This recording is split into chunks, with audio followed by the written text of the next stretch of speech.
and Helene has a PhD in psychology. And of course, as we've been hearing, they have a lot of experience, and specifically experiences with strong-willed children, their own. And so we're very grateful for their insights today. Now, not all strong-willed children are the same. There's variations on this theme. Is that right? Yes, you can have the one that just defiantly stands there, stamps their feet, throws a tantrum and yells at you. You can have the other one that just will quietly, passively resist and dig in their heels like a stubborn mule. Okay. You can imagine trying to pull a mule along with a rope, and the mule just doesn't want to go. Well, you get that too. Okay. They can be quietly eating grass, as a mule might do, and you want them to do something, and no, they're not going to. They might not yell and scream at you.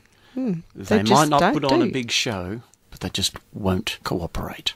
And I know that if you have any doubt whether or not you have a strong-willed child, this is my theory anyway, when you get to the age where you're teaching them how to drive, you will know for sure. So, Eric, you have experience with that. Yes. Yes, and so do I. And by the time I got to our fifth one, I'd learned how to do it. You don't. You just hired out somebody. Is that right? It's very stressful teaching them how to drive. And when you've got the strong-willed child and you butt heads with them in that closed context where you're scared stiff because they've got control of the car, it's not an easy journey. Because it all comes down to they just have this need for control. And, you know, what better way to have control than having the steering wheel in your hand? Yes, they've been wanting this for a very long time, but don't realise how hard it can be. They think they know what they're doing. Oh, that's a scary thought. And so they don't listen to what they're told. Now, again, we don't want to just have the negative here, because they're a blessing from God. God created them, made them this unique way, and we can't lose sight of the end goal here, that if you can persevere, lay down the boundaries firmly and consistently, like you said before, Yes, ultimately they can be the greatest success. that's right. It's kind of like a bulldozer, I think, is a good analogy, that they're just going to move things, and they can move the wrong things, like put a hole in your house, or they can just Move boom mountains. and get a degree and just have a fantastic, successful career in whatever they choose. It's just getting them steered in the right direction. That seems to be the big challenge. Is that right? Yeah. Yes, it is. And loving them through that is the most important thing of all, that no matter what they do, no matter how stubborn they may be, no matter how much they may say, I hate you, Dad, you still love them. And you let them know that you love them, and you don't give up loving them. And then the benefit comes after they've left home. They become responsible. They actually build relationship. If they know they've been loved all of the way through, in the adult years, you can actually become really great friends. And is it true that they kind of mellow in the early 20s? Please, Yeah, they please do. tell me this. They do. Well, they stay strong-willed, but they do mellow, and they start to gain some wisdom, or start to recognise that what we've sown into them was good stuff, and they'll come back and say, that was good, you know, or I understand why you did that now, Dad. Some unique challenges, but I tell you, it's going to pay off in big dividends down the road. I think the other thing that helps when they're adults is, provided we as parents have gone the journey in letting go, no longer do we feel responsible for the outcome. So the fear factor is not there, that we still fear for them. No matter how old our children are, we're still concerned for them, and we still have fears of them making wrong decisions. But at least when we've gone the journey of letting go, we back off and don't say things that we would like to say, or at least try not to say things that we would have otherwise have just jumped in and said when they were adolescents, and created barriers and walls. Now we can become more constrained. When they're not living at home, it makes it a lot easier as well, because we don't know half the things that they do. Out of sight, out of mind. Exactly. I was thinking through adolescence, when they're pushing all the boundaries, of course the strong-willed child pushes them harder and shouts louder than anyone else.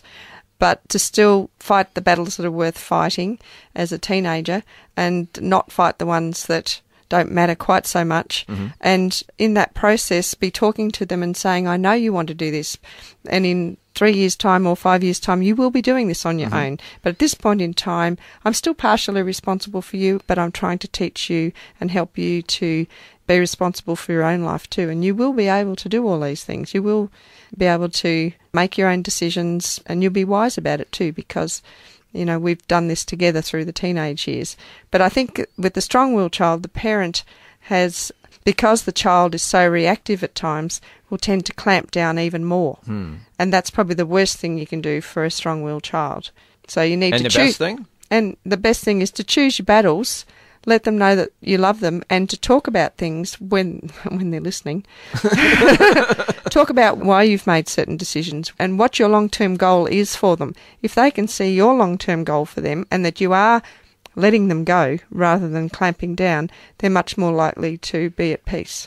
Okay, now if I'm understanding all of this correctly, if you want to connect with the strong-willed child to speak their love language, so to speak, giving them a bit of freedom within healthy boundaries is really what they want. Yes. Because if you try to control them, you'll just butt heads. In extreme cases, they will just leave home. They'll reach 16 or whatever, and they'll just leave home. And then they won't come back as the adult. I've had clients come to me like that, say, my parents were like this. They clamped down really hard on me. I just had to get out at 17. I couldn't stay home. I find parents bringing their older adolescent children who they see as rebellious, and they bring them in for counselling. Mostly the counselling is needed by the parents, not the child. Why is that? Because you're just not being realistic about the age that go. they're at? Well, they're not letting go. They haven't built the values in, haven't modelled well, haven't established boundaries when they're young, and now when they're adolescents, they will see their adolescents doing often what they did themselves. They know what the outcome was for them, and they don't want their child to go down that journey, and so they then try to protect their child, and out of fear really try to clamp down. Make lots of rules. And drive their child away. One of the questions that I often ask parents when they come in, what were you doing when you were that age? Yeah, somehow we sometimes conveniently forget. We do. And what would have been helpful for you at that age? How would you have responded if this had have happened for you? Well, that doesn't matter. That's irrelevant. Well, actually, no, it's not. Because children learn from their parents, and children repeat things from their parents. So with a strong-willed child, if you said to them, hey, if you do X, Y, and Z, then you will get this amount of freedom. That's a good motivation for them. And if you show me you can be responsible when you do X, Y, and Z, then your freedom will increase. They can start to learn to be responsible with their freedom, then they get more. But you've got to be prepared to then follow through and do what you're saying. And then bring the consequences if they decide to go against. And sometimes, you know, it's better to ask them, what should the consequences be if you don't do this? Because then if they've set the consequences and you hold them to those consequences, they can't argue quite as much. Wise move. They know the consequences that fit the crime. Okay. That's better than we do. Wise move there. Now, I guess we could sum this all up by saying the most important thing with parenting a strong-willed child is never, never, never, never, never, ever give up. That's right. Because they just need to know that you love them. They do. Right. And everything in your being at times when you're being challenged and all your buttons being pressed will say, yes, I'm throwing up my hands and giving up. But once again, don't give up. Don't give up. And I think that's a good point to conclude our conversation on the unique challenges of parenting the strong-willed child. As always, thank you so much. Thank you so much for your wisdom today. You're welcome. Thanks, Eric. Dr. Ian and Helene Richardson are with Life Builders Ministry. If you want more information about Life Builders, you can go to their website, www.lifebuilders.org.au. That's lifebuilders.org.au. Marriage and Family Life has been brought to you by FamilyLife Australia. We hope the program has encouraged you in your marriage and family life. For more information or to listen to this program again online, our website is FamilyLife Australia, that's all one word, .com. Once there, click on Marriage and Family Life from the radio menu. If you have any questions or comments, you can email us at info@familylifeaustralia.com or use our toll-free number 1800 358 6329.